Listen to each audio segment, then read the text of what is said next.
Last ಸರಿ season 10ನಲ್ಲಿ sir 10ನಲ್ಲಿ 10 overs ಮತ್ತೆ ಆ ಥರ ಒಂದು ಪ್ಲಾನ್ ಮಾಡ್ಕೊಂಡಿದ್ರಿ. ಸೊ ಈ ಸರಿ ಬೇರೆ ಏನಾದ್ರು ಯುನಿಕ್ ಆಗಿ ನಡೆಯುತ್ತಾ ಅಥವಾ ಅದೇ ಕಂಟಿನ್ಯೂ ಆಗುತ್ತೆ ಸರ್? ಐ ಥಿಂಕ್ ನೀವು ಕೇಳಿರೋ ಪ್ರಶ್ನೆಗೆ the format of 20 overs divided into 2. I think it's a rare format which CCL has come out and I think ತುಂಬಾ ಹೆಲ್ಪ್ ಆಗ್ತಾ ಇದೆ. ಅದು ಸ್ಟ್ರಾಟಜೈಸಿಂಗ್ ಮಾಡಕ್ಕೆ ಹೆಲ್ಪ್ ಆಗ್ತಾ ಇದೆ. ನನಗೆ ಪರ್ಸನಲ್ ಆಗಿ ಫಾರ್ಮ್ಯಾಟ್ ತುಂಬಾ ಇಷ್ಟ ಆಗಿದೆ. ಏನಕ್ಕಂದ್ರೆ ಈಕ್ವಿಟಿ ಇದೆ ಟೀಮಲ್ಲಿ. ಹೇಗೆ ಅಂತ ಹೇಳ್ತೀನಿ ಕೇಳಿ. ಸೊ 10 overs ಡಿವೈಡ್ ಮಾಡೋದ್ರಿಂದ ಏನಾಗುತ್ತೆ, ಓಕೆ ರೆಸ್ಟ್ ಸಿಗುತ್ತೆ ಅಂತನಾ? ನೋ. ಇಲ್ಲಿ ನಾರ್ಮಲ್ ಆಗಿ ಒಂದು ಟೀಮ್ ಮಾಡ್ತೀವಿ. ಓಕೆ, ನೀವು ಇಲ್ಲಿ ಬಂದಿದ್ದೀರಾ ಅನ್ಕೊಳ್ಳೋಣ. ಈಗ ಫಾರ್ ಎಕ್ಸಾಂಪಲ್ ಒಂದು ಇಂಡಿಯನ್ ಟೀಮ್ ನೋಡಕ್ ಬಂದಿದ್ದೀರಾ. ನಿಮ್ದೊಂದು ಯಾವ್ದೋ ಫೇವ್ರೆಟ್ ಪ್ಲೇಯರ್ಸ್ ಇರ್ತಾರೆ. ಅದ್ರಲ್ಲಿ ಒಂದು ಅವಕಾಶ ಸಿಗುತ್ತೆ, ಅವ್ರು ಔಟ್ ಆಗ್ಬಿಟ್ರೆ ಮತ್ತೆ ನೆಕ್ಸ್ಟ್ ಮ್ಯಾಚ್ ವರೆಗೂ ಕಾಯ್ಬೇಕು ತಾವು. ಕರೆಕ್ಟ್. ಇಲ್ಲಿ 2 ಆಪರ್ಚುನಿಟಿ ಸಿಗುತ್ತೆ, ನಿಮ್ಮ ಫೇವ್ರೆಟ್ ಆಕ್ಟರ್ ಹೀರೋ ಯಾರನ್ನಾರ ನೋಡೋದಕ್ಕೆ. ಇದರಲ್ಲಿ ಇನ್ನೊಂದು ಈಕ್ವಿಟಿ ಅಂತ ಏನಕ್ಕೆ ಹೇಳಿದೆ ಅಂದ್ರೆ 11 ಜನದಲ್ಲಿ ಒಂದು 4ರಿಂದ 5 ಬ್ಯಾಟ್ಸ್ಮನ್ ಇಂಪಾರ್ಟೆಂಟ್, ಒಂದು 3ರಿಂದ 4 ಬೌಲರ್ಸ್ ಇಂಪಾರ್ಟೆಂಟ್ ಆಗ್ತಾ ಇತ್ತು 20 overs ಫಾರ್ಮ್ಯಾಟ್ ಅಲ್ಲಿ. ಇದರಲ್ಲಿ ಹೇಗಿದೆ ಅಂದ್ರೆ ಪ್ರತಿಯೊಬ್ಬರು ಇಂಪಾರ್ಟೆಂಟ್ ಆಗ್ತಾರೆ. ಹೇಗಂದ್ರೆ ಫಸ್ಟ್ ಇನ್ನಿಂಗ್ ಅಲ್ಲಿ ಈಗ I don't know whether you are sure, I just explain the format. Right, ಒಂದು ಟೀಮಲ್ಲಿ 11 ಪ್ಲೇಯರ್ಸ್ ಅಲ್ಲಿ 7 ಜನ ಎ ಕ್ಯಾಟಗರಿ ಆಗಿರ್ಬೇಕು, 4 ಜನ ಮಾತ್ರ ಬಿ ಕ್ಯಾಟಗರಿ ಆಡಕ್ ಸಾಧ್ಯ. ಫಸ್ಟ್ ಇನ್ನಿಂಗ್ ಅಲ್ಲಿ ನಂಬರ್ 1, 2, 3 ಮೂರೂ ಎ ಕ್ಯಾಟಗರಿ ಆಗಿರ್ಬೇಕು.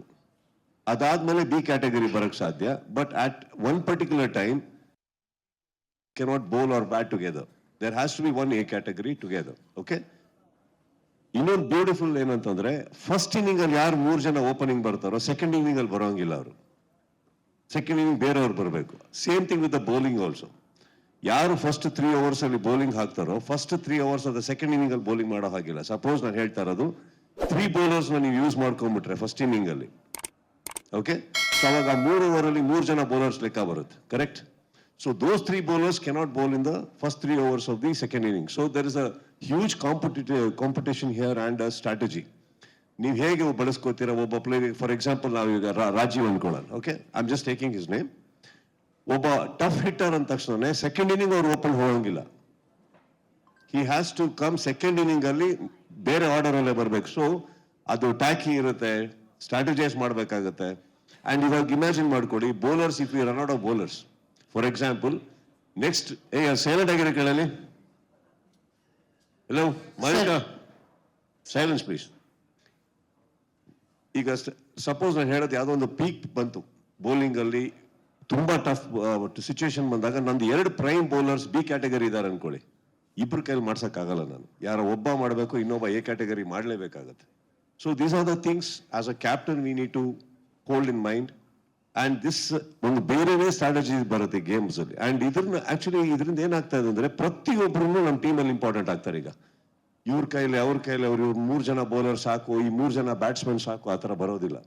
It is very important. Everybody needs to practise. For example ನಿಮಗೆ ಹೇಳಿದೆ, ಫಸ್ಟ್ 3 ಯಾರು ಈ ಸತಿ ಬ್ಯಾಟಿಂಗ್ ಮಾಡಿರ್ತಾರೋ ಆ 3 ಅಲ್ಲಿ ಬರೋಂಗಿಲ್ಲ ಸೆಕೆಂಡ್ ಇನ್ನಿಂಗ್ ಅಂದ್ರೆ ಆ 3 ಜನ ಯಾರು ಬೇಕಾರಾಗಿರ್ಬೋದು ಅಲ್ಲ. Again they have to practise. No, they have to practise equally and we have to give them the same importance.